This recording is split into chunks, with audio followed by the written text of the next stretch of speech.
How's it coming along so far? So this lesson, we're going to do a quick one on content holders. And there's a great example of a typical website where we've got the body tags.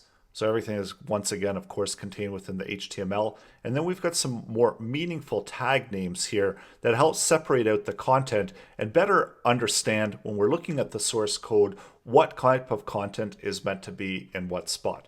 Now, before HTML5, we had divs and spans, and they were designed to break apart the content, give us containers that might not be visible for the person viewing the content, but would help behind the scenes within the HTML to better structure that content.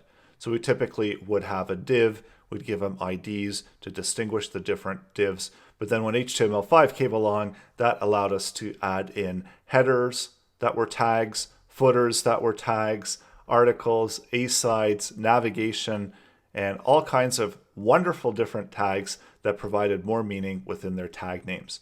So we're going to take a look at some of these and build out a typical website structure. And it's not going to look like this because this is the website after the styling is applied. And the big secret is that all of these behave the same way. So all of these behave the same way as divs. The only one that's different are the spans because they're in line. So let's check that out in the exercise.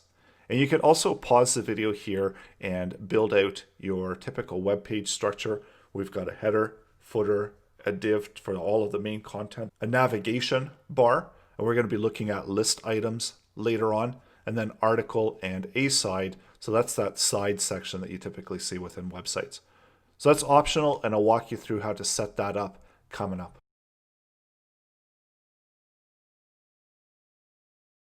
So let's create a new HTML file, and we'll just call this as site.html. And I'm going to remove out the content that we had there. So we're starting out with a typical website template that we might expect. And within the website template, so most websites will have a header area.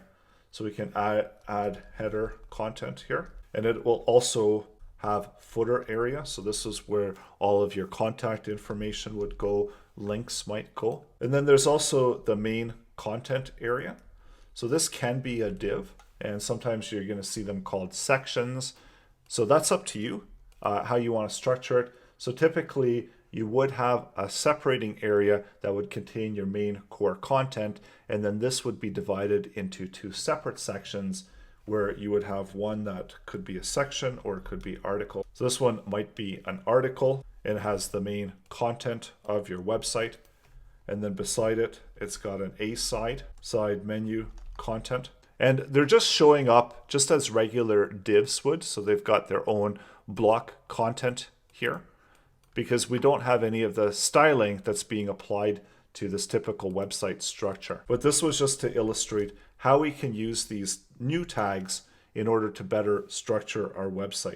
And as you go through your web development journey, you're going to become more familiar with these tags. And as you're introduced to applying styling, this is going to make a whole lot of sense why we've structured our HTML page in this type of format.